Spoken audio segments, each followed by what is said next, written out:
안녕하십니까. 한국환경산업기술원장 유재철입니다. 우리는 세계화, 글로벌화라는 단어를 평소에 많이 사용하고 있습니다. 전 세계는 산업혁명 이후의 급속한 경제 발전과 교통, 물류 혁신을 통해 국가 간의 무역 거래가 증가하고 있으며 IT와 통신 인프라의 확대로 다양한 방법을 통해 공공과 민간 분야 조달 시장에 진출할 기회가 확대되고 있습니다. 해외에서 발주하는 조달 시장의 전체 규모는 약 1경 2,100조 원이며 이 중 60%인 약 6,900조 원이 외국 기업이 참여할 수 있는 개방된 조달 시장 규모라고 합니다. 이는 2020년 국내 GDP 1,933조 원의 약 3.3배 규모입니다.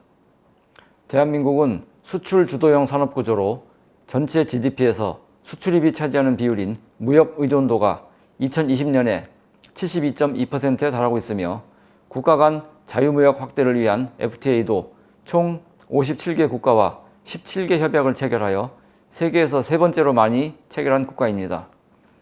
환경기업의 해외 진출을 위해서는 조달시장 진출이 필요하며 이를 위해 환경기업은 유망 조달시장 발굴과 국제인증, 벤더 등록, 환경 프로젝트 입찰 등 다양한 준비와 활동이 필요합니다. 해외 환경 분야 조달 시장 진출 방안을 주제로 하는 이번 웹 세미나는 환경기업이 진출 가능한 글로벌 조달 시장 발굴 및 분석 자료 제공과 함께 현지 환경 분야 조달 시장 진출을 위한 실무 프로세스 등에 대해 알아보는 좋은 기회가 될 것이라 생각합니다. 글로벌 조달 시장에 진출한 환경 기업들의 사례를 통해 기업이 체험한 벤더 등록과 조달 시장 참가의 애로사항, 신청 방법 등의 실무 팁을 얻을 수 있는 계기가 되기를 바랍니다. 한국환경산업기술원은 환경기술 개발과 산업 육성, 글로벌 환경시장 진출 및 국제환경협력, 지속가능 생활 및 탄소 중립, 사회 전환 등을 위해 다양한 활동을 추진하고 있는 전문기관입니다. 또한 환경기업의 해외시장 진출 확대를 위해 환경 프로젝트 발굴에서 환경개선 마스터 플랜 수립, 현지 사업화 지원 및 해외 벤더 등록 지원 사업 등 수출 전 과정의 지원 체계를 구축하고 있습니다.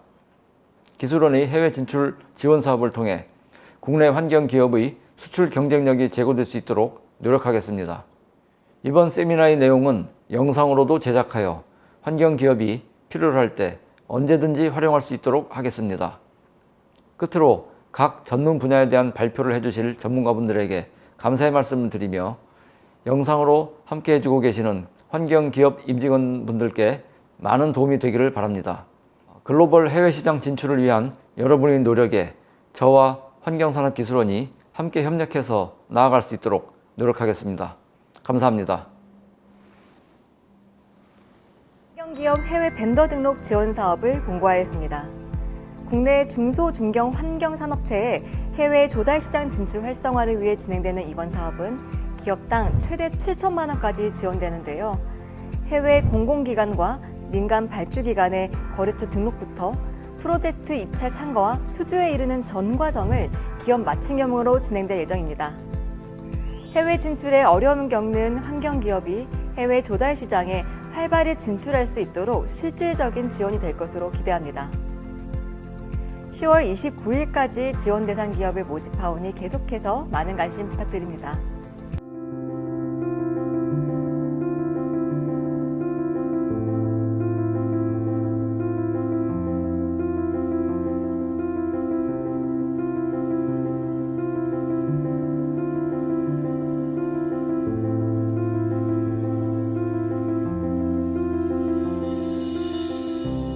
안녕하세요.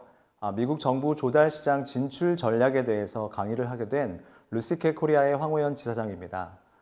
이번 시간을 통해서 우리 기업들이 미국 정부 조달에 대한 어려움과 진출입 장벽을 완화시킨 데에 초점을 두고 시장의 동향과 또 진출 전략에 대해 알려드리고자 합니다.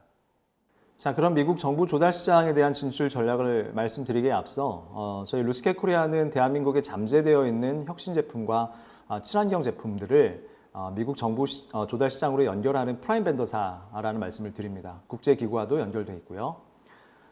이번 시간에는 우리 기업들에게 미국 연방정부, 미국 주정부 조달 시장의 동향과 개방성, 그리고 현 시점에서 우리 기업들이 참조하셔야 할 미 정부의 조달 시장의 변화의 조짐들, 그리고 어떻게 하면 우리 기업들이 미국 정부 조달 시장에 잘 진출할 수 있을 것인가에 대한 전략과 사례에 대해서 말씀드리고 몇 가지의 스왓을 통해서 우리 기업들이 유망한 제품과 함께 사례 분석을 좀 더 깊이 있게 나눠서요 진출 전략에 대한 도움을 드리고자 합니다.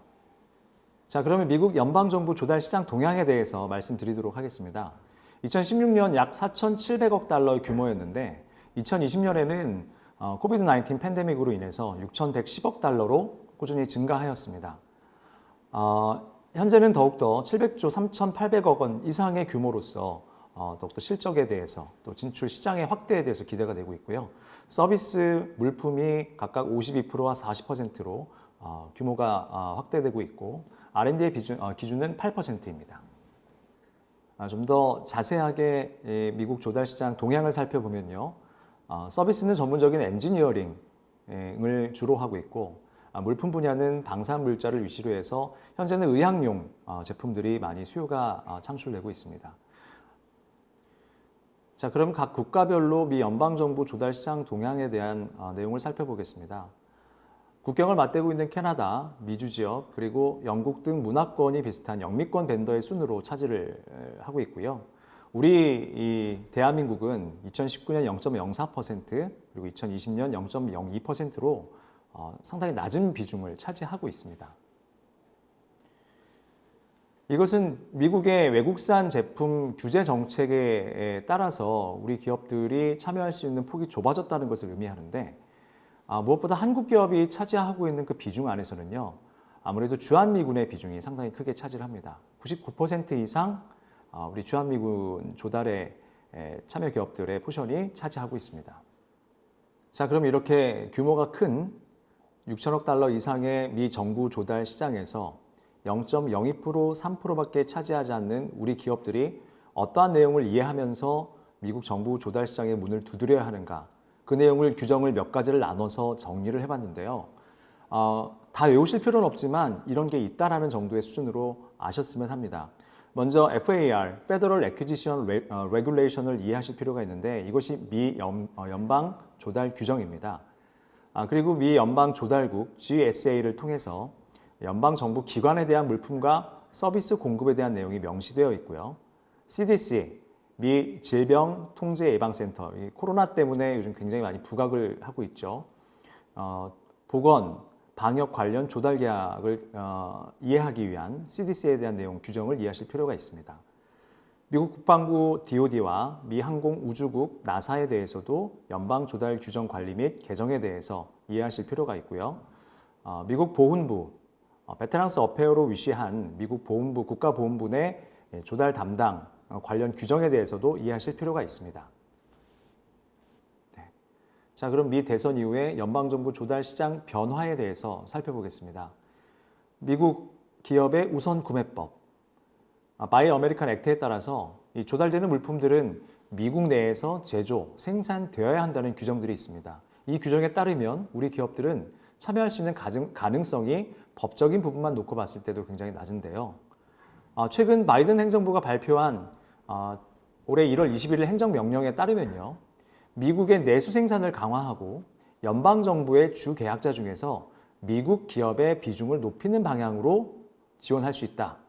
그리고 외국 기업의 직접 조달보다 미국 내 프라임 벤더를 통한 간접 조달 형태로 시장의 변화가 예상될 수 있음을 볼 수 있습니다. 그러면 오른쪽에 정리된 대로 미국 외에서 제조한 구매의 제품들을 런칭할 수 있는, 진출할 수 있는 예외 사유를 보실 필요가 있습니다. 재판매용 제품, 미국 외에서 활용되는 제조품, FTA에 근거한 제조품, 상업기술 정보 제품, 공익적 결정에 따른 제조품, 국내에서 제조하지 않아 제조할 수 없는 제조품, 국내 완제품의 비합리적 비용이 존재하는 제조품, 국방 펀드를 활용할 수 있는 국가의 제조품 등은 미국 외에서 제조했을지라도 구매할 수 있는 예외사항에 적용이 됩니다. 또한 긴급사항에서도 우리 제품들이 들어갈 수 있는 그런 여지들이 충분히 있죠. 가령 작년 코로나 상황으로 인해서 미국 정부에서 긴급으로 요청하는 물자들이 많았습니다. 해당하는 규정, 또 인증 이런 부분 외에 긴급적으로 요청하는 물자들은 프라임 벤더사를 통해 굉장히 많이 미국 시장에 진출할 수 있었습니다. 후반부에 다시 한번 이 내용은 구체적으로 설명을 드리도록 하겠습니다. 자, 그러면 미 대선 이후의 연방정부 조달 시장 변화에 대해서 살펴보겠습니다. 여러분 잘 아시겠지만 미국에는 기업 우선 구매법, 바이 어메리칸 액트에 따라서 미국 내에서만 제조된 생산 제품에 대해서 우선적으로 구매하겠다는 규정이 있습니다. 이 규정대로 한다면 우리 기업이 진출할 수 있는 가능성은 현저히 낮은데요. 더구나 최근 바이든 행정부가 발표한 올해 초 1월 21일 행정명령에 따르면요. 미국의 내수 생산을 강화하고 연방정부의 주 계약자 중에서 미국 기업의 비중을 높이는 방향으로 지원을 하겠다라는 내용을 발표했습니다. 그러면 우리 기업이 미국 연방정부 조달시장, 주정부 조달시장의 프라임 컨트랙터로 참여할 가능성은 낮고요. 오히려 이미 기등록이 되어 있는 프라임 벤더사를 통해 간접 조달 형태로 진출 확대가 될 것을 예상할 수 있습니다. 그 방향에 맞춰서 우리가 전략을 짜야겠죠. 물론 미국 외에서 제조한 제품도 100% 구매할 수 있는 예외 사유들이 있습니다. 몇 가지 정리된 오른쪽의 내용들을 보시면 재판매용 제품과 미국 외에서만 활용되는 제조품, FTA에 의거한 협정에 따른 제조품, 상업정보기술 제품, 공익적 결정에 따른 제조품, 국내에서 제조하지 않아 구할 수 없는 제조품, 미국 내 완제품의 비합리적 비용이 존재하는 제조품, 국방펀드 활용 자격이 있는 국가의 제조품. 쉽게 말씀드리면 이 내용은 미국 내의 환경과 제도, 지속 가능한 조달 형태로 국가 기반 여러 환경을 개선시킬 수 있는가라는 부분을 중점적으로 보는 제품들을 검토하여 미국 외에서 제조된 제품도 구매할 수 있는 예외 사유를 두는 것입니다. 또 다른 주요 이슈를 한번 살펴보겠습니다. 미국 대선 이후 바이든 정부의 출범에 더불어 미국의 친환경 정책 전환이 크게 이루어지고 있습니다. 잘 아시겠지만 그린 뉴딜이라고 하는 키워드가 이슈로 대두되고 있는데요. 이것은 전 국민적인 인식 전환으로 나타나고 있습니다. 우선 대통령 취임식 당일 파리 기후협약 재가입 행정명령에 서명을 하였고 전 트럼프 정권의 탄소 배출 산업 지원 규제 또 완화에 대해서 재검토가 일어나고 있죠. 또 그린 뉴딜 정책에 많은 인프라와 자금을 투입을 하고 있고요. 또 탄소 배출 제로를 목표로서 기업 정책들을 또 지원 정책들을 개발하고 있습니다. 이를 통해 이제 다른 국가들에게도 기후 변화에 맞서기 위해서 협력을 강조하면서 여러 국가 기준을 설립하고 있죠. 이것이 조달 정책에 반영이 되면서 또 여러 가지의 예산 반영으로 또 나타나게 되는 것입니다. 그래서 그린 뉴딜을 집중하실 필요가 있다 보고 있습니다. 지금까지 미 연방정부 조달시장의 동향에 대해서 간략하게 살펴봤는데요. 그러면 우리 기업들이 어떤 전략을 가지고 미국 정부 조달시장에 접근해야 되는가 살펴보도록 하겠습니다. 자, 그럼 미국 연방정부 조달시장 진출 전략에 대해서 전략적인 부분을 한번 살펴보겠습니다. 직접 진출과 간접 진출로 크게 두 가지 방향성을 나눴습니다. 그리고 직접 진출을 한번 보면 우리 기업들이 현지 직접 진출을 법인화한다라는 부분을 들 수가 있고요. 다른 하나는 한국 국적 기업으로서 계약자로 참여를 한다라는 부분이 있는데 먼저 현지 직접 진출에 대한 법인화를 살펴보면 우리 기업들이 직접 미국의 법인, 제조 공장을 설립해서 미국 내 제조자 형태로 진출하는 방법이죠. 이것이 장기적인 납품 실적을 가질 수 있는 우선적인 방향이기도 합니다. 하지만 우리 기업들, 특히 중소기업이 참여하기에는 자금과 위험 요소들, 풀어야 될 위험 요소들이 굉장히 많이 있습니다. 두 번째는 직접 진출의 두 번째 분야는 한국 국적으로 진출한다라는 것인데요. 미국 연방정부 조달시장의 진출 방식 중에서 외국 벤더로서 자격과 등록 자격을 갖추고 GSA 등록 절차를 마친 다음에 특정 수요기관의 마케팅을 통하여서 납품하는 방식입니다. 아무래도 직접 참여를 하려면 우리 기업들의 실적이 부재한 상황에서는 선정될 가능성이 현저히 낮을 수밖에 없죠. 적격 심사에서 떨어진다는 그런 개념으로 보시면 좋을 것 같습니다. 그러면 우리 기업들이 첫 단계에서 진출하기 쉬운 분야는 간접 진출인데요. 아까도 규정을 통해 말씀드렸지만 간접 진출 분야를 주목하실 필요가 있습니다. 주요 키워드는 기존의 프라임 벤더와 협력한다는 그 관점으로 이 내용을 이해하셔야 됩니다. 쉽게 말씀드리면 미국 시민권자가 운영하는 미국 내 거주 기업인 경우 다양한 기업 지원이 있습니다. 구매 할당 프로그램이 있고요. 입찰에 대한 우대 정책이 있습니다. 미국 내 다양한 이 거주 기업, 시민권자가 운영하는 기업들 중에는 베테랑스 어페어, 상위 군인, 제대 군인 출신이 설립한 기업들, 그리고 여성 기업들, 장애인 기업들 등등이 해당이 되는데요. 한국 조달 시장과 비교해 봤을 때 굉장히 많은 가중치를 부여합니다. 우리와는 그런 정서가 좀 다르기 때문에 이런 기업들과 협업하는 구도가 굉장히 현실적이다. 리스크를 해지할 수 있고 자금에 대한 리스크, 또 레퍼런스 부재에 대한 리스크를 해소할 수 있는 현실적인 조건이 되리라 보고 있습니다. 또한 미국 정부 조달 시장이 중소기업을 보호하고 성장 지원하는 정책으로 인식되기 때문에 우리 외국 기업들이 진입이 현실적으로 쉽지 않지만 한국 기업은 간접 진출이 가장 현실적인 방향으로 진출에 대한 우선적인 순서가 될 수 있다 보고 있습니다. 그럼 미국 정부 조달, 직접 조달 프로세스를 한번 살펴보겠습니다. 먼저 우리 기업들이 자격을 얻을 수 있도록 사전 준비와 등록하는 절차가 필요하겠죠.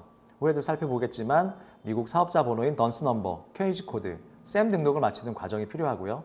이렇게 벤더 등록을 마치면 입찰 공고를 확인하고 입찰에 참여해서 우리가 제출한 제안서를 평가받고 낙찰자를 선정하는 과정을 거칩니다. 그 이후엔 계약 협상과 체결, 그리고 납품이 되겠죠. 그리고 사후 관리 프로세스가 있고요. 이 부분들은 미국 정부의 구매 조직의 요구사항, 구매 규모, 또 복잡성에 따라서 굉장히 다양하게 구성되기 때문에 우리 기업들이 보기에는 굉장히 복잡할 수 있으나 현실적으로 어렵지 않습니다. 쉽게 이 프로세스만 이해하시면 접근하실 수 있다는 얘기죠. 참고로 보건, 의료 분야의 경우에 사전 준비 단계에서 FDA 승인 등 제품의 안정성, 적합성에 대한 인증에 대해서 인증이 받았는가, 인증이 필요한가 여부를 먼저 확인하셔야 되고요.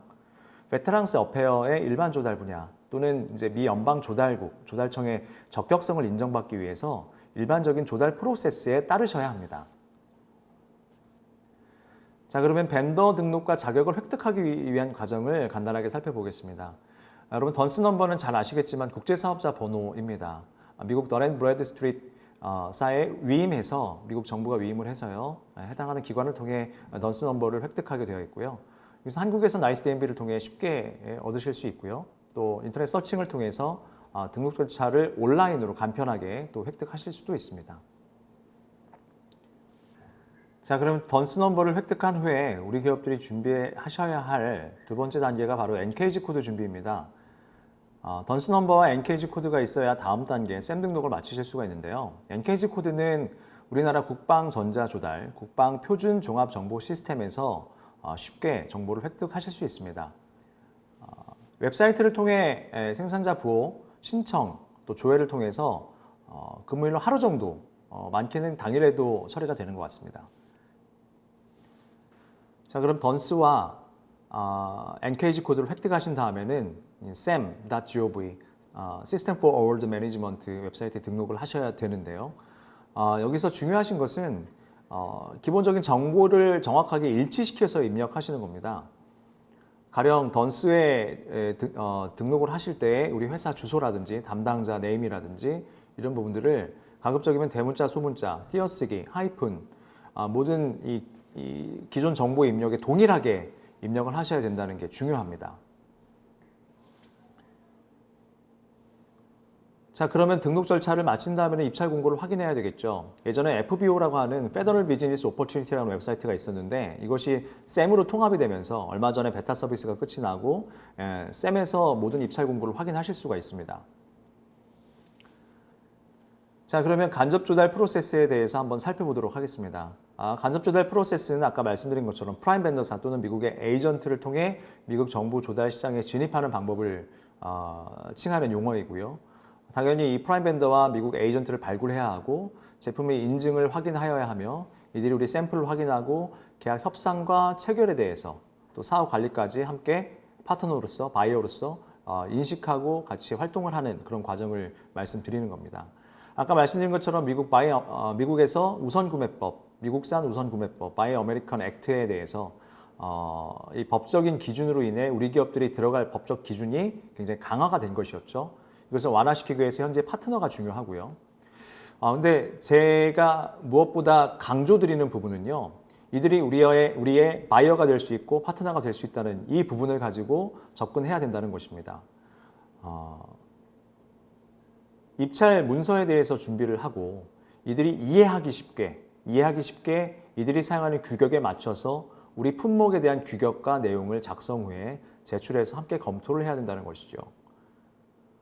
이 부분은 문서 양식에 당연히 맞게 작성이 돼야 되고 요청한 운송 조건에 우리의 단가를, 우리의 가격을 녹이는 과정들을 적용을 해서 정보를 공개해야 된다. 그리고 가격 이외의 부대 비용에 대해서도 가격 산정이 정확하게 정보 전달이 될 수 있도록 하는 것이 중요하고요. 기한보다 하루 일찍 정보를 제공해서 프로젝트에 참여할 수 있도록 하는 것이 무엇보다 중요합니다. 자, 그러면 진출 성공 및 실패 요인에 대해서 분석에 대한 내용을 한번 살펴보도록 하겠습니다. 몇 가지 품목을 성공 요인과 실패 요인 그리고 애로사항에 대해 구분을 해놨는데요. 정보 보안 제품, IT 제품에 대해서 한번 살펴보면 이 기업들이 미국 시장에 성공한 진출에 미국 정보 조달 시장에 들어간 요인들을 보면 미국 내 설립된 법인 기업이다. 또 하도급 계약부터 쌓아 올린 신용과 실적화를 통해서 꾸준히 정보 조달 시장에 진입하고 있다는 성공 요인이 있습니다. 실패 요인과 애로사항은 실적과 또 신용의 축적까지 장기간의 시간과 비용이 소요될 수 있다는 부분이죠. 또 코로나로 인해서 발생한 품목들에 대한 성공과 실패 요인을 살펴보면 진단키트 같은 경우는 메르스 이후에 지속적인 기술 개발과 미국 내 인증, FDA 인증 등에 대해서 다수의 인증을 보유하게 되었다. 또 현지 네트워크를 통해서 파트너십을 체결하면서 다양한 기관의 제품 제안이 이루어졌다는 게 성공 요인이고요. 실패 요인은 거래상의 문제가 있긴 하지만 긴급 발주 시에 물품 조달에 어려움이 있는 부분이 있습니다. 재고가 없는 제품인 경우 생산 과정부터 산출하여 이 정보기관에 제출하다 보니까 물리적인 시간이 조달의 어려움으로 적용이 되었었습니다.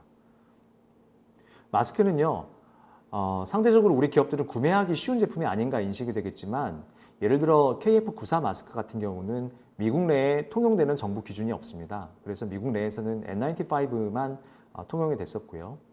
미국 제대군인 소기업으로서 미국 트레이드마크 라이선스 보유한 기업이나 한국 기업과의 파트너십을 맺어서 한국에 있는 공장을 직접 등록하는 절차를 통해 일반 마스크에 대한 미 정부 조달이 이루어지고 있는 상황입니다.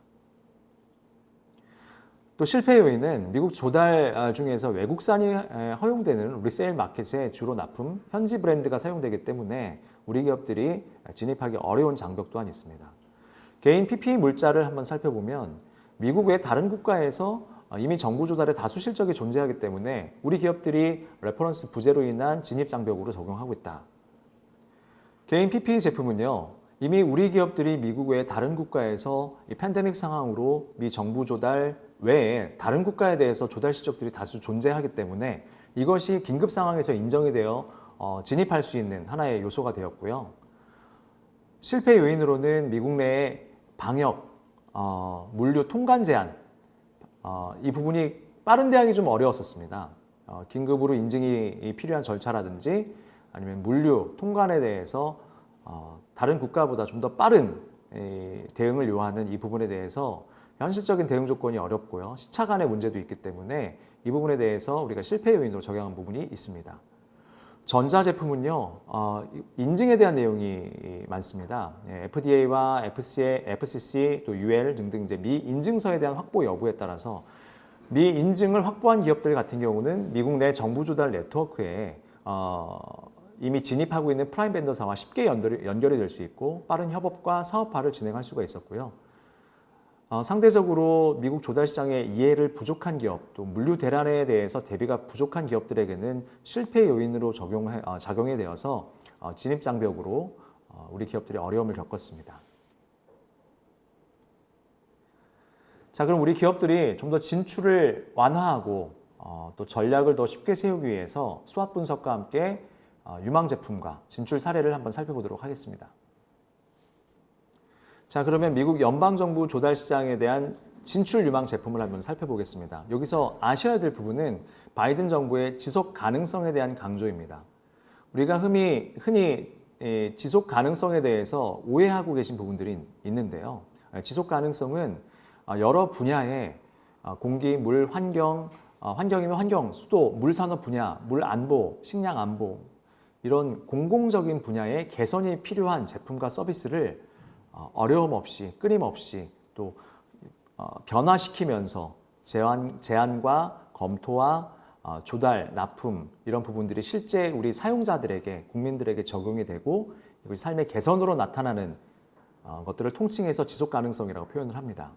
이 부분을 유념하셔서 살펴보셔야 되는데 첫 번째 진출 유망 품목은 정리된 대로 도로, 교량, 녹지 및 수도 시스템, 철도, 네트워크 인프라, IT, 대중교통, 공중보건, 다용도 진단, 키트 등등에 해당이 되고요. 전문가들이 추천한 품목은 법적인 내용, 행정명령에 근거한 내용을 토대로 해서 어떠한 제재와 아니면 규제가 풀어질 수도 있고 여기에 따른 지원책이 만들어질 수 있는 분야를 좀 녹인 내용입니다. 그래서 친환경 자재 및 제품, 생명과학 바이오 제품, 혁신 생활용품, 빅데이터 기반의 혁신 제품들 등에 해당이 됩니다.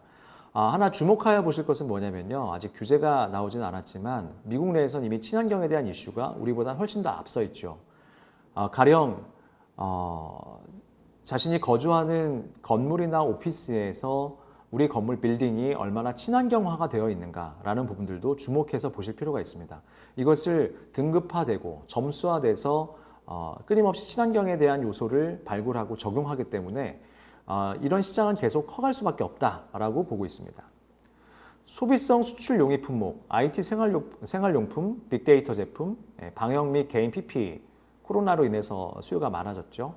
이것은 간접 조달 벤더, 프라임 벤더사들이 B2B 유통과 함께 B2G까지 같이 유통과 사업화를 할 수 있는 부분을 염두에 두고 소비성 수출 용이 품목 또한 간접 수출의 하나의 분야로 진출 유망 제품 품목으로 선정하였습니다. 자, 그러면 우리 기업들이 어떠한 강점 그리고 어떠한 약점, 어떠한 기회와 어떠한 위험 요소를 가지고 이 시장을 접근하고 있는가 한번 살펴보겠습니다. 먼저 강점은요. 우리 기업들이 이 팬데믹 상황에서 방역에 대한 우수 국가에 대한 이미지가 있습니다. 미국 내에서는 한국이 그래도 방역 시스템이 우수한 국가로 이미지를 가지고 있어요. 그리고 해외 조달 시장 진출 프로그램이 우리 기업들이 굉장히 다양화되고 있다라고 보고 있습니다. 정부에서 교육과 마케팅 같은 진출 지원 프로그램이 굉장히 다양하죠.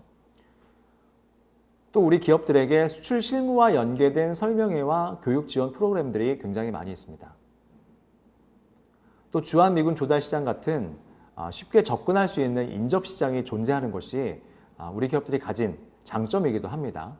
그러면 우리 기업들이 참여할 기회는, 미 정부 조달에 참여할 기회는 어떤 것이 있는지 살펴보겠습니다. 먼저 한국산 제품에 대한 인지도와 한국 브랜드, K 브랜드에 대한 이미지가 굉장히 많이 올라가 있고요. 그리고 혁신과 친환경 제품에 대한 미국 정부의 투자 수요가 증대하고 있다. 그리고 중국산 제품이 제재되고 있습니다. 바이든 정부가 들어와서 중국산 제품이 더욱더 수요가 올라가고 한국산은 상대적으로 가격에 여유가 있어서 낮아지는 게 아닌가 걱정하신 분들도 있는데 아직 그 행정명령은 중국산이 제재되는 행정명령은 유효합니다.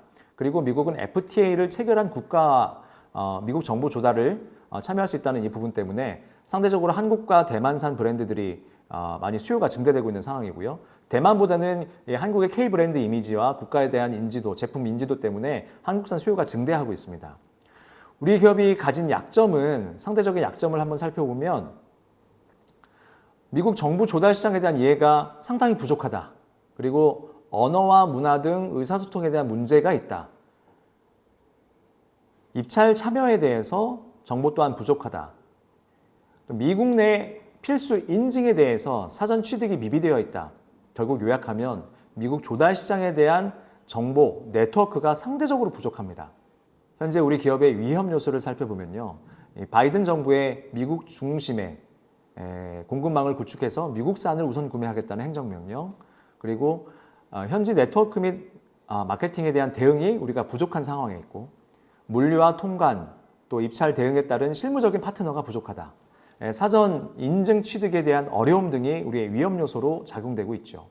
자, 그러면 스왓을 통해서 살펴본 내용을 통해 우리가 어느 부분에 포커스를 맞춰야 되는가 좀 정리를 했습니다. 먼저 우리 기업들이 네트워크와 정보의 획득을 가지고 활용해야 된다는 것을 말씀을 드리고요. 이것을 통해서 첫 번째, 한 개 지역, 미국 내 한 개 지역 주에서 레퍼런스 획득을 목표로 다양한 주로 네트워크를 확대하자. 두 번째, 간접에서 직접 조달로 목표를 가지고 조달 시장 참여 활동을 하자. 세 번째, 인증에 대해서 사전 준비를 하고 긴급 심사 등 활용 가능한 정보들, 빠르게 대응 가능한 정보들이 있는가라는 부분을 확인할 필요가 있다는 것을 볼 수 있습니다. 미 연방정부 조달 시장에 대해서 실무적인 대응 준비를 좀 더 완화시키기 위해 우리가 인증 대응과 규격 일치에 대해서 살펴보실 필요가 있습니다. 미국은 굉장히 다양한 인증이 있죠. 분야별로요. FCC, FDA, UL, 친환경 부분, 친환경도 굉장히 많은 인증들이 미국 정부 기관에서 위임을 받아 인증에 대한 대응을 하고 있습니다. 물론 인증을 취득을 하려면 기간과 비용이 많이 들어가는데요. 여기에 따른 획득 기간, 또 획득 이후에 우리 제품이 실제 제품 수출과 물류로 반영될 수 있는 시간, 여기에 따른 사전 홍보 등의 단계적 대응이 필요하고요.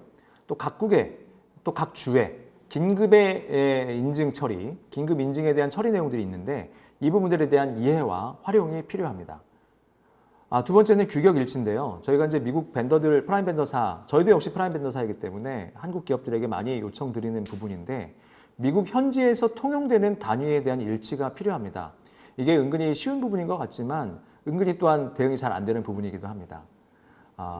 섭씨를 화씨로 바꾼다든지, 뭐 길이를 인치나 아니면은 우리 뭐 용량을 온즈로 바꾼다는 내용을 이걸 변경 요청하고 다시 피드백을 받는데 또한 시간이 소요되기 때문에 이미 미 정부 조달 프라임 벤더들에게 또 파트너들에게 제공할 자료들은 미국 현지에서 통용되는 자료로서 변경하셔서 정보 공유를 하시는 것을 추천드립니다. 자, 그러면 미 정부 조달 시장 마케팅 방안에 대해서 말씀드리겠습니다. 규격과 인증, 시장 조사, 그리고 해외 바이어 네트워킹 이 세 가지 분야로 나눠봤습니다. 규격과 인증은 우리 기업들이 미 정부에 진출하기 위한 인증들이 굉장히 다양하고 많기 때문에 사전에 마케팅 방향을 설정하시면서 얼마나 기간이 걸리는지, 소요되는지, 그리고 얼마만큼의 비용이 들어가는지 이 부분들을 미리 산출을 하셔서 미리 정보 조사를 하셔서 이 인증을 취득하는 기간 동안에 시장 조사와 이를 활용한 해외 바이어 마케팅을 하시는 것을 추천드립니다. 특히 시장 조사는 미국 내에서 우리 제품이 미 정부 조달 시장에 진입을 했을 때 이러한 기대 효과가 있다. 미국 정부 내에서 해당 내가 타겟하는 주 정부가 이쪽 방향으로 이 예산을 사용하고 투입하고 있다. 내 제품에 맞는 예산이 투입되는 것을 확인하셨으면 우리 제품이 어떻게 기대 효과가 있다는 것을 정리하실 필요가 있고요. 이러한 내용을 해외 바이어 네트워킹을 통해 공개하시고 적극적으로 인증을 받는 기간까지 프로모션과 여러 가지 사업 제안을 통해 빠르게 사업화가 준비될 수 있도록 준비하시는 이 간접 조달의 프로세스 형태가 필요합니다. 특히나 우리 혁신, 친환경 제품에 대해서는 신규 제품과 신규 기술이기 때문에 이 조달 바이어가 검토하셔서 확인 가능한 레포트 형태로 제공되는 것이 좋습니다. 자, 앞서서 미국 정부 조달 시장의 동향과 마케팅 전략에 대해서 말씀을 드렸고요. 이것을 토대로 우리 기업들이 가지실 수 있는 질문 사항을 몇 가지 정리를 해봤습니다. 미국 정부 조달 시장은 현재의 미국 정부 조달 정책 방향에 따라 우리 기업들에게는 간접 진출 방향으로 진출하는 것이 좋다는 것을 추천드렸습니다. 그러면 우리 기업의 입장에서는 당연히 미국 간접 진출을 위한 네트워크를 갖기 위해서 어떤 확실한 방법이 있는가라고 질문하실 수가 있는데요. 저는 무엇보다도 우리 기업들이 한국 정부에서 지원하는 지원 프로그램을 제대로 된 활용으로 참여하시라 추천드립니다. 이 말인즉슨 한국 정부가 오히려 뭐 미국과 또 일본, 대만보다도 지원 프로그램이 정말 잘 되어 있는 국가 중에 하나입니다. 특히 중소기업이 진출 프로그램, 네트워크 프로그램이 잘 되어 있는데요. 그렇지만 제대로 활용하는 기업들은 그렇게 많지는 않은 것 같습니다. 오히려 상담회를 하더라도 기업 소개만 하고 다음 팔로우업이 없어서 끝나버리는 상담회가 많았었는데 그렇게 하시는 것보다 앞서 말씀드린 대로 간접 조달을 위한 인증, 기간 이런 것들을 미리 추산하셔서 또 시장 조사를 통해 우리 기업이 이렇게 팔로우업을 할 수 있고 이런 기간 동안에 이렇게 대응할 수 있다는 것을 좀 더 구체적으로 오픈하실 필요가 있습니다. 그러면 이 정보 조달을 좀 더 이해하고 있는 파트너다라는 인식을 하게 되는 것이죠. 단순한 제품 소개만 하고 끝나는 설명에 참여보다는 이 해외 조달 분야에서 정말 적극적인 교육과 설명에도 잘 되어 있기 때문에 이러한 내용을 토대로 우리 내부만의 내부 정보를 잘 갖춰 놓으시고 이걸 통해 바이어가 빠른 의사결정을 내릴 수 있도록 포커스를 맞추셔서 간접 진출에 대한 네트워크를 가지시는 것을 추천드립니다. 그리고 정말 정부 지원 프로그램을 잘 참여하시기 바랍니다. 두 번째는 시간과 비용의 절감인데요. 상대적으로 우리 기업들이 참여하면서 정보 조달 시장은 시간이 오래 걸리고 성향을 받기에 굉장히 많은 시간과 비용이 들어갈 수 있다는 이 부담 때문에 후에는 그 모멘텀과 동력이 떨어질 수가 있습니다. 그래서 빠르게 진입하기 위한 방법을 궁금해 하실 수가 있는데요. 저는 우리 기업들이 미국 정부 조달 시장에 참여하기 위해서는 주한미군 조달 시장에 참여하는 것을 적극적으로 추천드립니다. 주한미군 조달 시장에 참여하셔서 만약에 성향을 받으시면 미국 정부, 미국 국방부로 납품하는 납품 사례로서 충분히 그 레퍼런스를 활용하실 수가 있고요. 주한미군 조달 시장 내에서는 사이트 비지팅이 굉장히 자주 열립니다. 미국 계약관과 사용 부처의 장교가 나와서 이 제품에 대해서 이 조달 계약에 대한 상세한 설명회를 가지거든요. 그런 내용 이해를 통해서 미국 정부 조달 시장을 좀 더 실제적으로 체감하실 수가 있습니다. 또한 주한미군 조달 시장의 참여자들을 보시면 현장 설명회, 사이트 비지팅에 참여하는 참여자들을 보시면 그들이 프라임 벤더사들이 많습니다. 한국 기업도 있지만 한국에서 주한미군 사업을 위해 사업체를 현지 법인을 한국 법인을 운영하는 프라임 벤더사들도 있기 때문에 이들과의 네트워크도 가지실 수가 있어서요. 주한미군 조달 시장에 참여하는 것을 추천드립니다. 그러면 빠르게 각 기업에 해당하는 실무에 적용하실 수 있으리라 생각을 합니다. 자, 세 번째 좀 중요한 부분인데요. 시간이 부족하여 질문으로 좀 정리를 하였습니다. 네트워킹을 위해서 우리 문서적 제한을 강화하자. 우리 기업들이 미 정부 조달 시장에 진출하기 위해서 입찰 제안서, 신제품 제안서 활용에 대해서 정말 강조를 드리는데요. 해당하는 지역 정부, 주정부의 사업과 어떠한 예산이 투입되는지 이해하실 필요가 있습니다. 웹사이트에도 잘 정리돼서 리포트로 올라오니까 미리 한번 사전에 그런 내용을 검토하시고요. 현재 내가 진출을 원하는 주정부, 해당 기관에 주력하는 사업이 무엇인지 보실 필요가 있습니다. 그리고 제품 소개를 해야겠죠. 보통 우리 기업들의 제품 소개서에는 특장점과 규격, 레퍼런스 이 부분만 강조가 된 내용들이 굉장히 많이 있습니다. 그러면 미국 정부의 조달관과 프라임 벤더사 입장에서는 그럼 이 제품이 어떻게 적용이 돼서 장점이 있을 것인가 좀 더 실제적인 데이터를 받기를 원하거든요. 그래서 이 리포트화해서 기대 효과를 정량화, 정성화해서 제안한 제안서가 필요한 것입니다. 많은 양은 필요 없고요. 영문으로 20-30페이지 정도만 정리돼서 간단 명료하게 작성하시면 됩니다. 추가적으로 간단 명료한 제안서에 영상 클립이나 다른 용량의 고용량의 이미지 파일을 사용하셔서 전달이 좀 어렵게 하시는 경우들도 있는데요. 정부 기관들이 굉장히 불편해합니다. 그래서 텍스트 파일로, 워드 파일로 정리하신 다음에 PDF화 시켜서 20-30페이지의 간단한 입찰 제안서를 만드실 것을 권유드립니다. 지금까지 미국 정부 조달 시장 진출 관련된 내용을 말씀드렸습니다.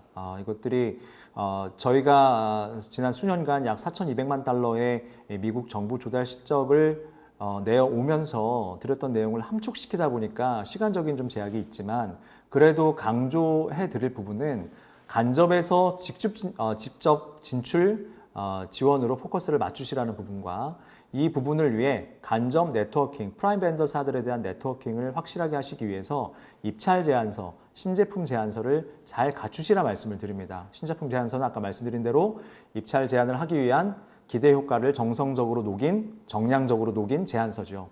이것을 통해 우리 제품의, 우리 기업들의 검토 빈도를 높이실 수 있고 커뮤니케이션을 충분히 더할 수 있는 강점 요소가 되리라 믿습니다.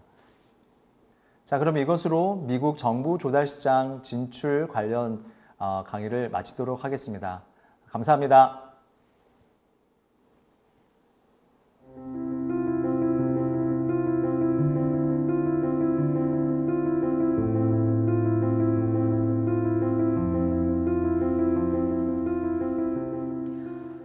안녕하세요. 저는 에코앤파트너스 김경현이라고 합니다.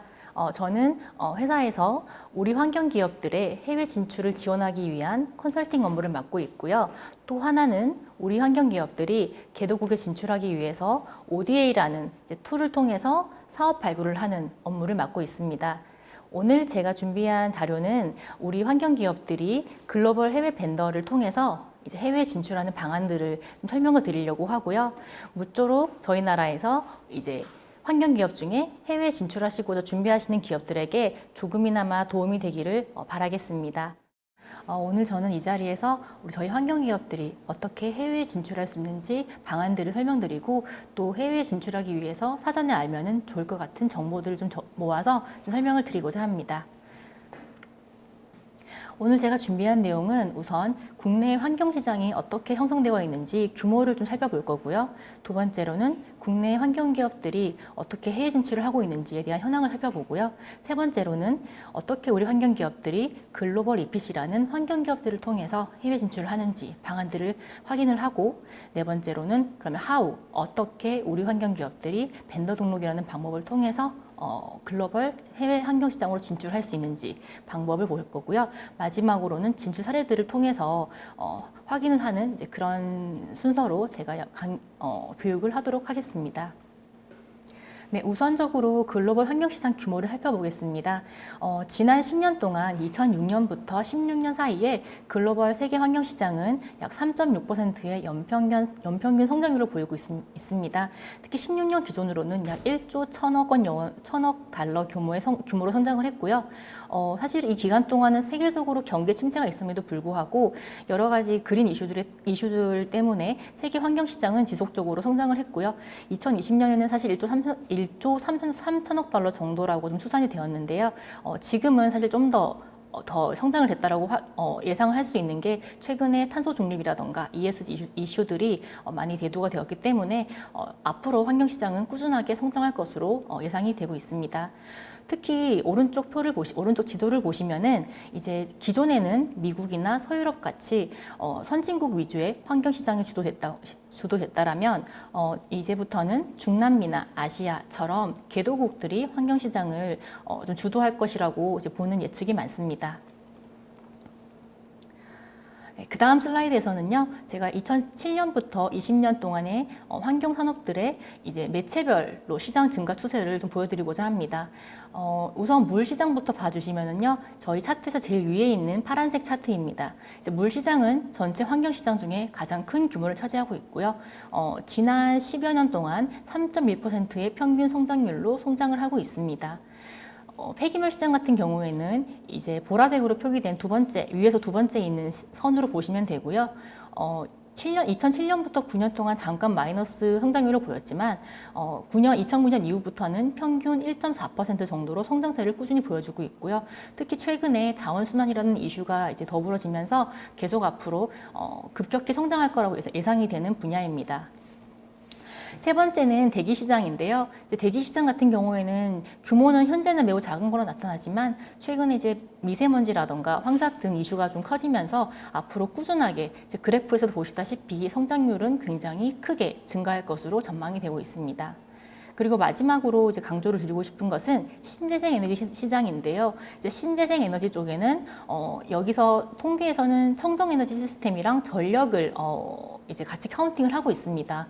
그 평균 성장률이 사실은 12.4%로 되게 높게 나타나고 있고요. 특히 탄소 중립 이슈 때문에 앞으로도 정말 급격하게 성장할 것이라고 예상이 되는 시장입니다. 네, 지금부터는 제가 국내 환경시장 현황을 설명을 드리겠습니다. 최근 8년 동안에 국내 환경사업은 2.9%로 증가하는 추세입니다. 근데 그 중에서도 특별히 이제 물관리 분야 시장이 가장 큰 비율을 차지하고요. 왼쪽에 그래프를 보시면은 2012년부터 16년까지는 나름대로 꾸준히 성장을 하던 추세인데 이제 17년부터는 좀 증감을 반복하다가 연평균 19년까지는 연평균 2.9%로 성장한 것을 확인할 수 있습니다. 그리고 오른쪽을 보시면은 2019년 기준으로 국내 환경시장의 분야별 구성비를 확인할 수가 있는데요. 이때는 자원순환이 물관리를 앞질러서 이제 우리나라 환경산업 중에 자원순환 관리 분야가 가장 큰 비중을 차지한다는 것을 확인을 할 수 있습니다. 이번 슬라이드에서는 국내 환경기업의 해외 진출 현황에 대해서 설명을 드리겠습니다. 이 결과는 저희가 2018년도에 우리나라에 있는 환경기업들, 산업체들을 대상으로 실제로 설문조사를 통해서 이제 결과를 획득한 수치이고요. 저희가 전체 매출 중에서 이제 수출 비중이 몇 %인지를 조사를 해보았었습니다. 근데 전체 매출 중에서 수출 비중이 30% 미만인 환경산업체가 약 71%로 나타났고요. 이 말은 아직 저희 나라의 환경산업체들이 내수 중심으로 이제 산업을 영위하고 있다고 볼 수가 있겠습니다. 이제 수출 단계 부분인 오른쪽 차트를 봐주시면은 현재 계획 단계, 진입 단계에 있는 이제 기업들이 60% 정도로 아직 좀 대다수인 것으로 확인이 되었습니다. 아직은 우리나라의 환경산업체들의 대다수는 이제 국내 사업 비중이 해외보다는 더 높다라고 이제 판단을 할 수 있었고요. 그래서 이런 우리나라 기업들이 해외를 진출하기 위해서는 여러 가지 방안이 있을 수가 있는데 이제 이 장표 같은 경우에는 이제 위험도에 따라서 우리 기업들이 해외 진출할 수 있는 단계를 6단계로 구분을 한 이제 차트입니다. 특히 저희가 이 차트는 이제 컨설팅을 했었던 이제 수처리 기업인 W사를 대상으로 이제 만든 이제 그런 장표이고요. 이제 차트를 봐주시면은 위험도에 따라서 수출 기반인 간접 수출과 직접 수출이 있고요. 계약 기반인 라이센스와 판매 법인이 있습니다. 그리고 마지막으로 리스크가 좀 크다고 보는 이제 투자 기반인데요. 이거는 이제 기업에서 직접 투자를 이제 이행을 하면서 이제 진출하는 형태이기 때문에 아무래도 리스크가 높다고 볼 수 있겠습니다. 우선 오늘 제가 집중 설명을 드릴 부분은 이제 간접 수출 부분이고요. 이 간접 수출에서 방식은 이제 두 가지를 설명을 드리려고 합니다. 첫 번째는 수출 대리상 및 EPC 건설업체를 통한 수출 방식이 있겠고요. 두 번째는 정부 프로젝트를 참여하는 ODA 사업을 통한 방식이 있겠습니다. 이 당시에는 어떤 경쟁업체들이 이런 식으로 진출을 하고 있다는 걸 저희가 좀 파악을 했었는데요. 사실 간접 수출 같은 경우에는 1차적이고 좀 전통적인 해외 진출 방안이지만 또 그만큼 보수적이고 가장 이제 리스크가 없는 이제 방안이라고 보시면 되겠습니다. 두 번째는 저희 나라에서도 코이카나 EDCF처럼 우리나라 기업들이 개도국에 진출할 수 있도록 자금을 이행해주는 이제 그런 파이낸싱 방법들이 있습니다. 이제 ODA 같은 경우에는 코이카 이런 사이트에 보시면은 어느 개도국에 어떤 프로젝트 이제 공고가 나고 이 프로젝트를 수행할 수 있는 그런 기업들을 모집을 하는데 이제 그쪽에도 환경 분야들이 꽤 많이 있습니다. 그래서 이런 식으로 개도국에 진출을 해서 레퍼런스를 찾는 방식으로 해외에 진출을 하기도 합니다. 그래서 결론적으로는 우선은 저희가 오늘은 수출 해외 이제 그러니까 가장 간접 수출에서도 가장 리스크가 적은 EPC 건설업체를 통한 수출 방식을 좀 설명을 드리려고 하고요. 이제 그 중에서도 오늘은 해외 건설업체들을 통해서 진출할 수 있는 벤더 등록 방법, 결론에 있는 세 번째에 있는 그 조달 방안을 설명을 좀 더 자세히 드리겠습니다. 여기에서 보시면은 이제 해외 진출 방안을 두 가지로 나눠 놓은 건데요. 하나는 국내 채널을 통한 해외 진출이고요. 나머지 하나는 해외 채널을 통한 진출입니다. 그래서 국내 채널을 통한 진출을 봐주시면은 이제 채널들이 국제무역상이나 종합상사 같은 혹은 수출 대리상을 통해서 단순히 환경 제품을 대리상을 통해서 해외에 납품하는 그런 구조라고 보시면 될 거고요. 이제 국내 EPC 업체 같은 경우에는 국내 유명한 건설사들이 해외에 프로젝트를 수주를 하고 제품을 조달할 때 들어가는 방식이라고 보시면 되겠습니다. 국내 엔드 유저와 공적 개발원조 같은 경우에는 제가 앞서 설명드렸던 것으로 가름을 하면 될 것 같고요.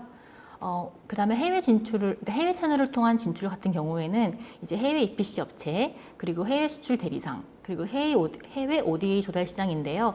이 중에서도 오늘은 해외 EPC 업체를 통해서 해외 진출하는 방법에 대해서 상세하게 설명을 드리겠습니다. 글로벌 EPC 업체를 통한, 그러니까 글로벌 EPC 업체의 벤더 등록을 통한 해외 진출 방안입니다. 우선 지금 이제 가지고 보유하고 계신 그 제품이 어떤 매체인지를 좀 확인할 필요가 있습니다. 그래서 제품 특징별로 이제 글로벌 EPC에서 어떤 제품이나 어떤 매체를 좀 주력으로 하는지를 좀 파악할 필요가 있는데요. 제가 지금 정리드린 표를 보면은 이제 정말 글로벌 유수한 EPC 업체들이고 건설사들입니다. 그런데 이런 업체들이 나름대로 주력으로 하는 매체들이 있는데, 예를 들어서 1위 같은 경우인 테트라테크 같은 경우를 보시면 물이 이제 주요한 이제 매체로 볼 수가 있고요. 그다음에 살리니, 임펠리그로 같은 경우에도 물입니다. 그리고 중간에 블랙앤 배치 같은 경우에도 이제 물이 주력이고요. 그다음에 13위인 플로어 같은 경우에는 대기가 주력입니다. 물론 다른 매체도 하지만 특히 주력으로 하는 이제 그런 주력으로 하는 매체가 있고요. 그래서 이제 가지고 계신 제품이 어떤 것인지 보시고 이제 집중을 해서 이제 등록을 할 업체들을 선정하는 것이 필요하다고 생각이 됩니다. 글로벌 환경기업 벤더 등록 예시를 좀 보여드리겠습니다. 이 기업 같은 경우에는 CDM 스미스라는 건데요. 워터나 인바이러먼트나 트랜스포테이션이나 에너지 앤 패실리티 분야에서 이제 EPC를 하는 업체이고요. 이 업체 같은 경우에는 이제 원하는 설비나 물품들에 대해서 구매 목록을 제공을 하고요. 이제 희망하는 그런 공급자, 서플라이어 같은 경우에는 관련된 부품이나 기술에 대한 카탈로그 등을 이제 업로드를 통해서 이제 홍보를 하는, 정보를 제공하는 절차를 거쳐야 합니다. 두 번째 같은 경우에는 버나드 컨스트럭션 컴퍼니인데요. 이 업체 같은 경우에도 미국에 있는 EPC 업체이고요. Environment, Transportation, Energy Facilities 같이 물, 환경, 교통 분야에서 EPC를 하고 있는 업체입니다. 이제 이 업체 같은 경우에는 자체 벤더 전용 사이트를 운영을 하고요. 그래서 모든 수행하는 프로젝트에 대한 정보와 조달 물품들을 공고를 통해서 수급을 하고 있습니다. 그래서 지금 보유하신 그런 제품의 브로셔가 있다면은 이제 업로드를 통해서 관련 정보를 제공을 하고 벤더 등록을 통해서 제품을 홍보하고 이제 이 제품을 이제 팔 수 있는 이제 그런 판로가 될 것으로 보입니다. 세 번째 기업은 수에즈라는 기업이고요. 워낙 유명한 물 기업입니다. 그래서 이 물 기업 같은 경우에는 사실 조금 다른 부분이 따로 서플라이어를 통한 레지스트리는 없는데 이제 자체 사이트 내에서 컨택트라는 걸 통해서 조금 주도적으로 연락을 해서 우리 제품을 홍보해야 되는 이제 그런 업체라고 보시면 좋을 것 같고요. 아무래도 기업이 조금 글로벌하고 유명한 기업이다 보니까 제 아랫줄에 보시면은 EHS 컴플라이언스라든가 Employment Practice 같이 이제 ESG 관련된 컴플라이언스에 대해서 이제 뭔가 증명을 하도록 이제 요구를 하고 있는 부분이 눈에 띄는 부분입니다. 네 번째 기업은요, 이제 가니 홀딩이라는 곳이고요. 여기 같은 경우에는 워터 인프라스트럭처 업체라서 물 분야에 굉장히 선두주자의 기업으로 보시면 되겠습니다. 자체적으로 비딩 시스템 운영을 하고 있고요. 특히 이 업체 같은 경우에는 스몰 비즈니스 서플라이를 위한 자체적인 DB를 구성해서 이제 최대한 균등한 기회를 제공을 하려고 하고 있습니다. 네. 여기서는 제가 우리나라 기업들이 어떻게 글로벌 벤더를 통해서 진출을 했는지 사례를 제가 좀 조사를 해봤는데요. 효림산업 같은 경우에는 굉장히 유명한 환경 이제 상하수도 설비 그리고 물 설비를 하는 업체라고 입니다. 그래서 이 업체 같은 경우에 이제 실적을 봐주시면은 이제 취수 설비 같은 경우에는 블랙앤베아텍이라고 해서 저희가 앞서 설명드렸던 기업 중에 하나이고요. 이 기업을 통해서 물품을 조달했던 경험을 가지고 계시고요. 또 스터리 플랜트 쪽에서도 이제 미쯔비시라고 해서 이제 일본계 기업에다가도 조달을 한 이제 경험을 가지고 있습니다. 그리고 회수 담수화 같은 경우에는 플로어라고 해서 앞전에서 대기 분야에 좀 특화된 기업에도 담수화 플랜트를 조달한 실적을 가지고 있습니다. 그리고 두산중공업이라던가 일진에너지라던가 웰크롬 같은 경우에는 환경 기업은 아니지만 이제 에너지 쪽으로 해서 관련돼서 해외에 있는 EPC 업체의 벤더 등록을 통해서 조달을 한 사례들을 가지고 있습니다. 예를 들어서 두산중공업 같은 경우에는 영국 이제 자회사에서 이제 영국에 있는 상수 사업자인 서번 트렌트 워터를 통해서 제품을 공급을 했고요. 일진에너지 같은 경우에도 글로벌 EPC 업체인 KBR을 통해서 열 교환기를 공급하는 계약을 맺었습니다. 그리고 웰크롬 같은 경우에도 이제 중국 EPC 업체를 통해서 카자흐스탄에 이제 보일러를 공급하는 이런 이제 실적을 보유하였습니다. 그리고 웰크로는 다른 기타 EPC 업체인 이제 플로라던가 페트로팩이라던가 이런 벤더 등록을 지금 해서 해외 진출을 시도를 하고 있는 것으로 확인이 됩니다. 네, 여기까지 해서 이제 오늘 제가 준비한 부분에 대해서 설명을 드렸고요. 저희 보통 이제 환경 기업들을 컨설팅 하다 보면은 많이 받는 질문들을 대상으로 제가 미리 좀 Q&A를 작성을 해 보았습니다. 그래서 제가 3가지 질문을 준비를 해 봤는데요. 첫 번째 같은 경우에는 이제 우리 제품을 어느 국가에 판매해야 될지 모르겠다라는 질문을 하십니다. 그래서 종종 이제 저희 클라이언트 중에서는 이제 국가를 선정해 달라라고 말씀하시는 분들도 있어서 저희는 그 국가를 선정하기 위해서 이제 국가에서 이제 문헌 조사를 실시를 초반에 하는데요. 뭐 예를 들어서 경제 지표부터 해서 환경 지표라든가 그리고 현지에 있는 그런 환경 규제, 기준, 이행 현황들을 같이 조사를 해서 이 제품이 들어가기에 가장 적합한 국가들을 선정하는 이제 그런 일련의 프로세스를 이제 거칩니다. 그래서 여기서 제가 2가지로 이제 회신을 드리자면은 우선 환경 제품은 다른 제품들과 달리 이제 국가의 환경 관리 현황이나 유관 환경 규제 그리고 환경질 기준 이런 것들이 다 있는지를 확인이 필요하고요.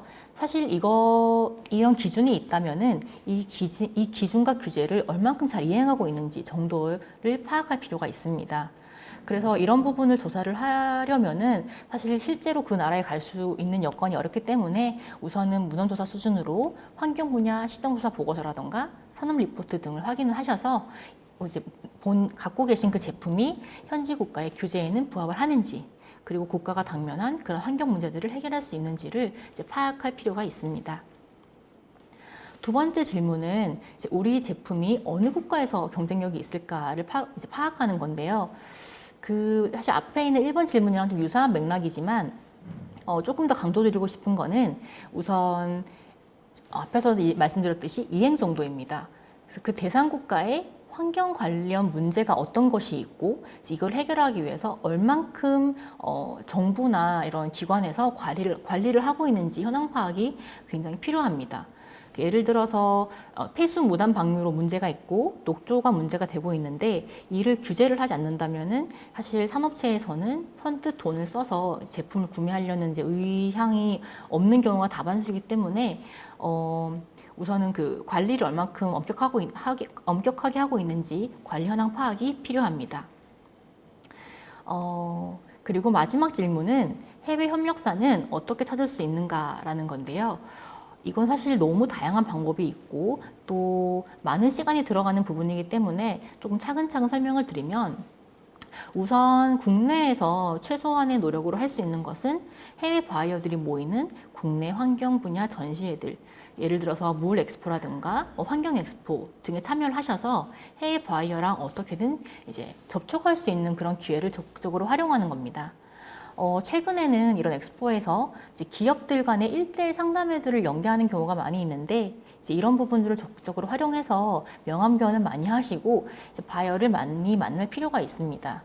그리고 이렇게 만났을 경우에 사실은 하나 중요한 거는 우리 제품의 장점을 명확하게 이해를 시키는 건데요.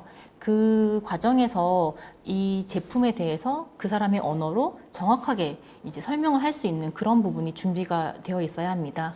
이제 이를 위해서는 이제 기술 자료라던가 카탈로그를 이제 현지 언어를 가지고 영어는 기본이겠고요. 이제 또 진출하고자 하는 국가에 대한 언어로 준비를 해두시고 가능하시다면 통역사를 고용하신다고 하시면 통역사에게도 최대한 이 기술에 대해서 이해를 시켜드리고 적극적으로 제품의 장점을 어필하는 것이 필요합니다. 3번째는 이제 우리나라의 지원 사업들 중에 여긴 제가 작성하지 않았지만은 이제 지원 사업 중에도 이제 해외 진출 바이어를 찾는 그런 이제 지원 사업들이 있습니다. 이런 부분을 적극적으로 참여할 필요가 있고요. 4번째는 이제 조금 적극적인 방법입니다. 국내가 아니라 해외에 있는 바이어들을 찾는 방법인데요. 좀 긴 호흡이 필요한 이제 그런 부분이지만 그래도 해외에서 있는 관련 협단체 같은 경우에 예를 들면 물이라고 하면은 관련 물협회 이런 부분 종사하고 계시는 협회 회원사인 해외 바이어들을 찾을 수가 있습니다. 그래서 그런 분들에게 우리 제품을 홍보할 수 있도록 메일을 뿌린다거나 아니면 협회를 통해서 우리 제품을 홍보한다거나 뭔가 이제 노출할 수 있는 기회를 포착하는 것이 현지에 좀 직접적으로 홍보할 수 있는 그런 방법이라고 생각이 들고요. 마지막으로는 이제 ODA 사업을 통한 이제 연계입니다. 이제 ODA 사업 같은 경우에는 정부 사업입니다. 그래서 이제 개도국 정부기관이 예를 들어서 우리는 하수 처리를 하고 싶어, 하수 처리장을 가지고 싶은데 이거를 지금 당장 이제 건설할 수 있는 자금이 부족할 경우에는 외부 자금, 그러니까 예를 들어서 저희 나라의 차관이라던가 아니면 그런 차관이라던가 해외 차관 같은 것을 이제 조달을 해서 현지에 이런 실적을 이제 현재 이런 설비를 이제 설치를 할 수가 있는데요. 이런 부분을 이제 연계를 할 때 장점은 당장 개도국이 이제 그런 자금이 없어도 우리 지금 이 설비를 도입을 할 수 있는 이제 그런 자금이 해결이 가능하다는 건데, 이제 얘 같은 경우에는 개도국과의 정부 네트워크가 조금 준비가 되어야 되고 긴 호흡으로 이제 사업 계획서를 쓰는 이제 그런 부분들이 수반이 되는 방안이라고 보시면 되겠습니다. 지금까지 장시간 동안 강의를 들으셔서 감사하고요. 혹시 질문사항 있으시면은 여기에 있는 메일로 혹은 전화로 연락 주시면 되겠습니다. 감사합니다.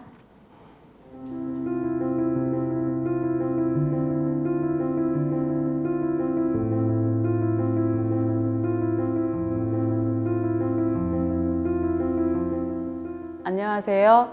해외 벤더 등록을 통한 해외 진출 사례 발표자 주식회사 DS21 기술영업팀 김성희 부장입니다. 2008년부터 글로벌 해외 기업 벤더 등록을 하기 위해 꾸준히 준비해왔고 많은 시행착오 끝에 좋은 성과도 거뒀습니다. DS21 해외 진출 성공 사례가 해외 진출을 준비하고 계신 많은 기업분들에게 도움이 되기를 진심으로 기원합니다. 해외 벤더 등록을 통한 해외 시장 진출 사례 발표를 시작하겠습니다.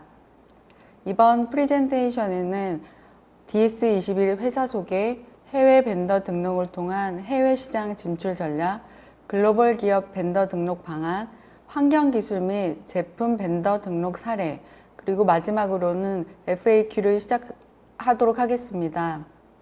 네, DS21 회사 소개를 하겠습니다. 회사명은 DS21이고요. 본사 1공장은 인천 서구에 위치해 있고 2공장은 충남 당진에 5,000평 규모로 위치해 있습니다. 홈페이지 주소는 프레젠테이션 자료를 참고해 주시기 바라고요. 설립일은 1998년 1월 12일로 약 23년 동안 지금 사업을 영위해 오고 있습니다. 지금 보이는 프레젠테이션에 있는 사진이 DS21 본사 공장 전경입니다. DS21은 23년 동안 산업용 대규모 리파이너리 오일앤가스 플랜트, 석유화학 발전소에 발생되는 유분함유 폐수처리, 수처리 설비를 당사의 기술력으로 설계 및 제작해오고 있습니다. DS21은 또한 특허를 다량 보유하고 있으며 국내 최고의 오일 함유 폐수처리 기기 설계 및 제작으로 국내 1000여 건, 해외 200여 건 이상의 납품 실적을 보유하고 있습니다. 뿐만 아니라 세계 최대의 석유회사인 사우디 아람코, 쿠웨이트 국영석유공사, 아랍에미레이트 국영석유공사 등 세계의 유명한 오일앤가스, 페트로케미칼 리파이너리의 벤더로 등록이 되어 있습니다. 지금 보이는 사진은 DS21에서 납품한 실적 사진 자료입니다. 이거는 참고로 저희가 준비해온 자료이고요. 지금 보이고 있는 프레젠테이션의 사진 자료는 DS21에서 지금껏 해외 프로젝트에 납품한 기기들 사진 자료입니다. 해외 벤더 등록을 통한 해외 시장 진출 전략에 대해서 말씀을 드리겠습니다. 해외 벤더 등록이 필요한 이유는 사업 확장 및 고객 다양화가 가능하다는 이유입니다. 해외 EPC들 입찰 시 발주처 벤더 등록이 된 업체들에게 인ኳ리를 주기 때문에 발주처 벤더 등록은 다른 대형 EPC들에게 자동적으로 홍보 효과가 생깁니다.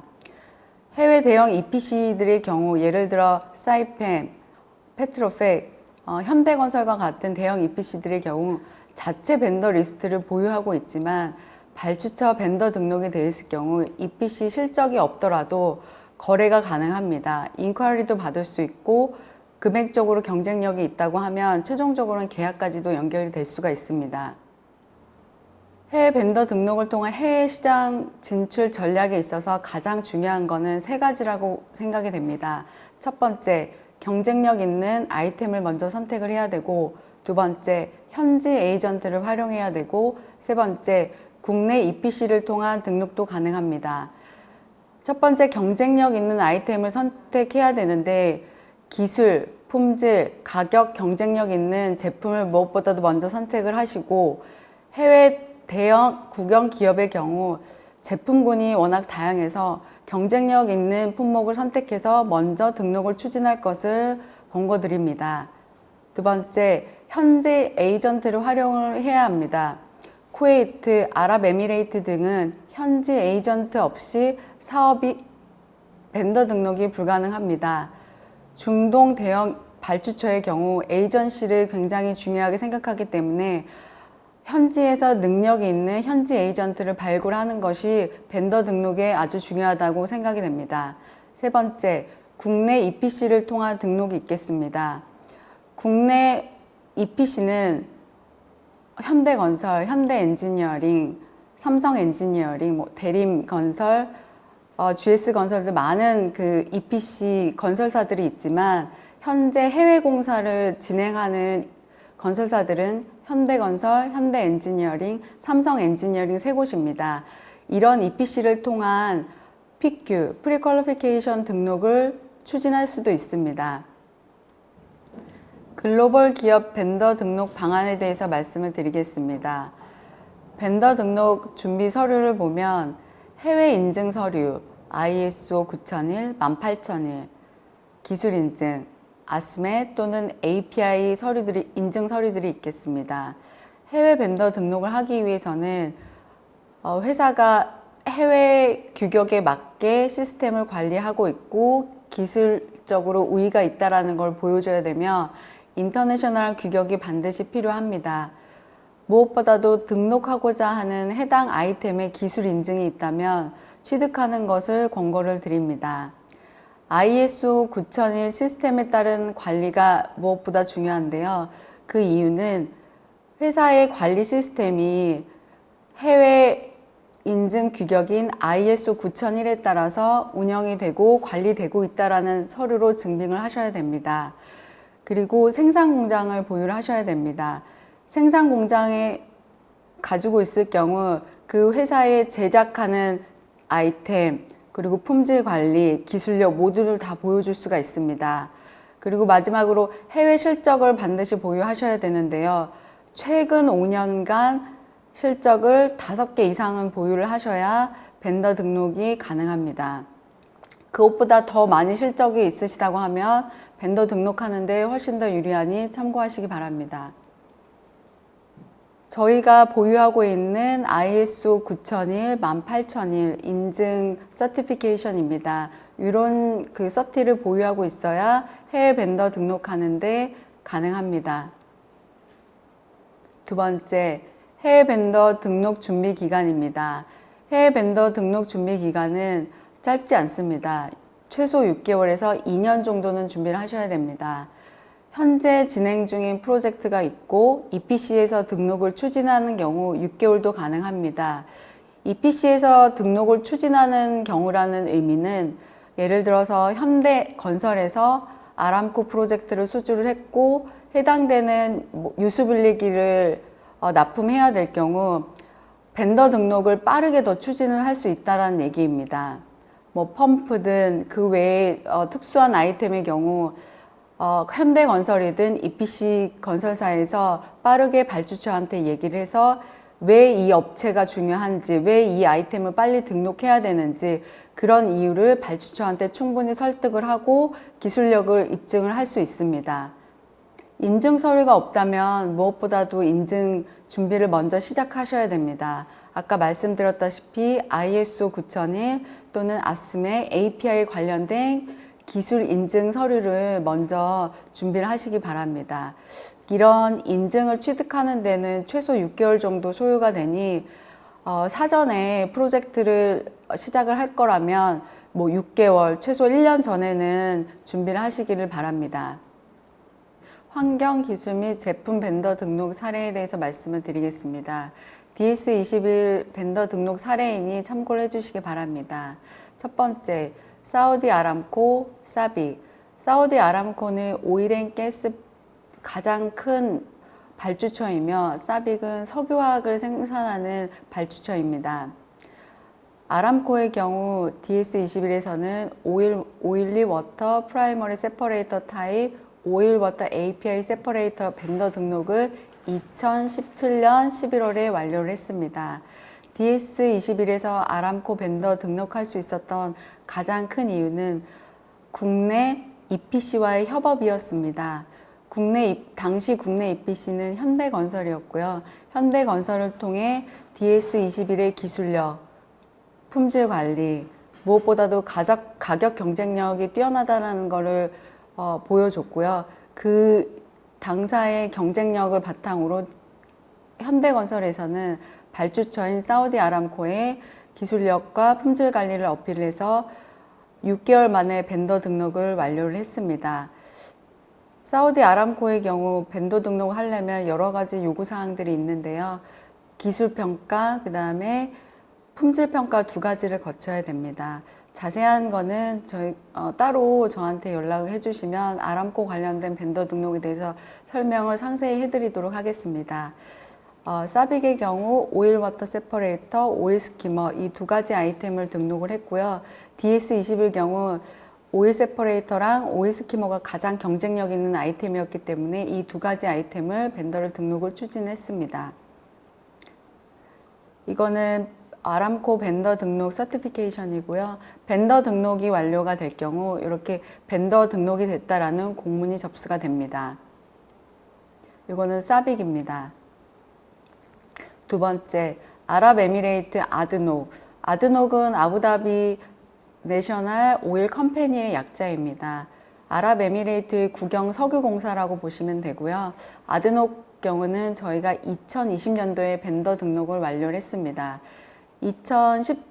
2015년 정도에는 저희가 세퍼레이터를 먼저 1차로 등록을 했었고 그 이외에 세퍼레이터 말고 디미네랄라이제이션 패키지, 이플루언트 트리트먼트 플랜트, 오일 트리트먼트 패키지, 워터 트리트먼트 패키지에서 4개의 아이템을 추가적으로 등록을 했습니다.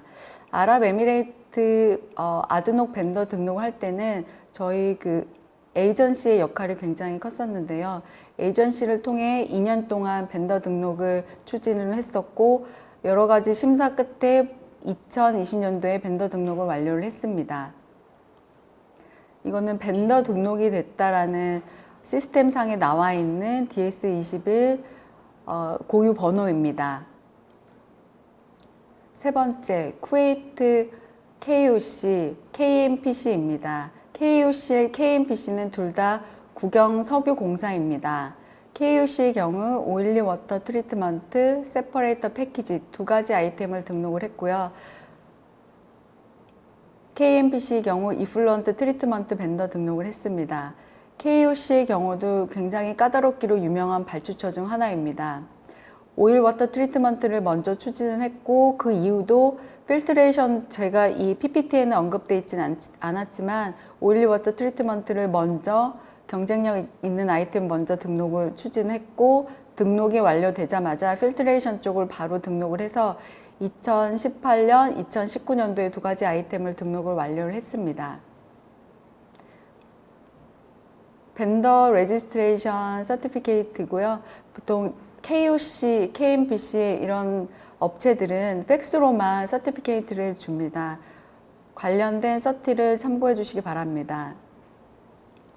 마지막으로 FAQ를 시작하겠습니다. 보통 이제 주로 업체분들이 많이 궁금해 하시는 거는 아람코 등록은 어떻게 하셨나요?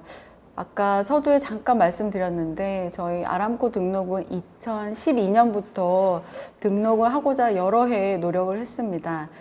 근데 쉽게 되지는 않았고요. 2012년도, 13년도에 한번 실패를 했었습니다. 하지만 아람코 등록을 하기 위한 조건에 대해서는 무엇보다도 잘 알고 있었기 때문에 기술평가, 품질평가를 통과하기 위한 내부적인 시스템을 다졌습니다. 그래서 2017년도에 현대건설을 통해 기회가 왔을 때 저희 기술평가, 품질평가를 무난히 통과할 수 있었고요. 아람코 등록을 한 이후로는 저희가 2017년도 11월에 아람코 등록을 했는데 지금 현재는 6개의 프로젝트를 수주를 해서 납품도 완료했고 지금 2개 정도 프로젝트는 계속 추진을 하고 있습니다. 그래서 기업에서 갖고 있는 경쟁력 있는 아이템이 있다고 하시면 그 아이템을 먼저 고객사들한테 등록을 하시고 그 이후에는 벤더 등록 그 리스트에 있기 때문에 EPC든 EPC 건설사든 아니면 그 외에 발주처한테 계속적으로 인콰이리를 받으실 수가 있습니다. 두 번째, 벤더 등록 기간은 어느 정도 걸리나요? 조금 전에 잠깐 말씀을 드렸는데 최소 6개월에서 2년 정도는 생각을 하셔야 됩니다.